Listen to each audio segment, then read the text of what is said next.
A very interesting storyline going into next year via Andy Staples. Let's talk a little bit about it. SEC, can they snap the Big Ten's national title streak? Remember, the last 3 years, a Big Ten team has won a championship.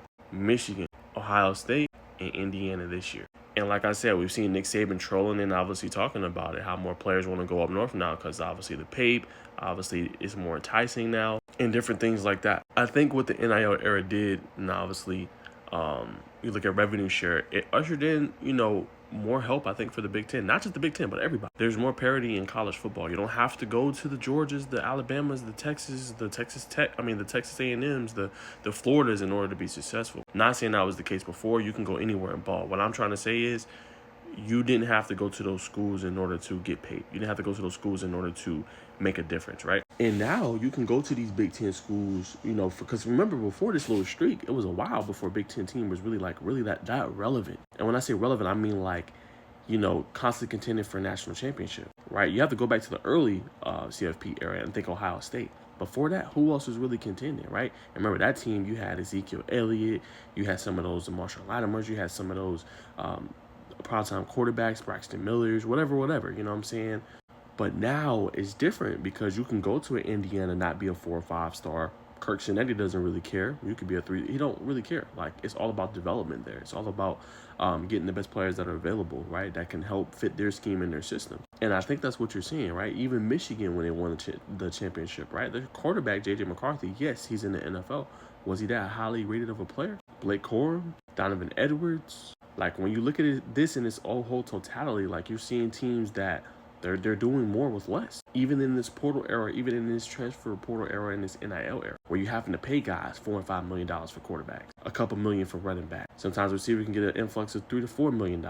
And I think the key is teams, and what Kirk Herbstreit said, they're building for culture. And I think for the SEC, what hurts them is they beat up on each other so much. Now you got a 9th SEC game that doesn't help you. And I don't think it's from a lack of talent. I just think from that conference compared to the Big Ten conference, and y'all gonna call me crazy, the level of physicality is not the same.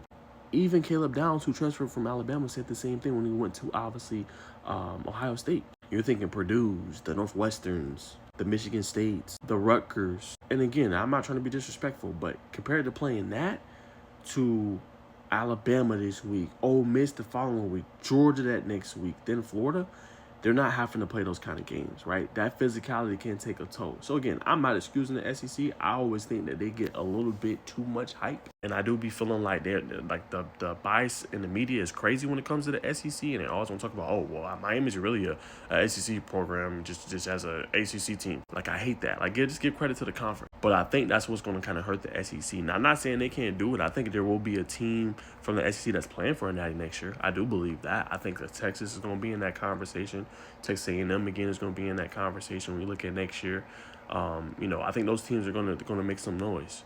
But I do think that for the Big Ten, they've had the streak because, like I said, the level of competition I don't think is the same. And I can at least even admit that when you compare the 9 games in a Big Ten schedule compared to 9 games in the SEC, night and day. You're not getting too many weeks off, right? You're not going to be playing, bum teams. And you can call them bum teams.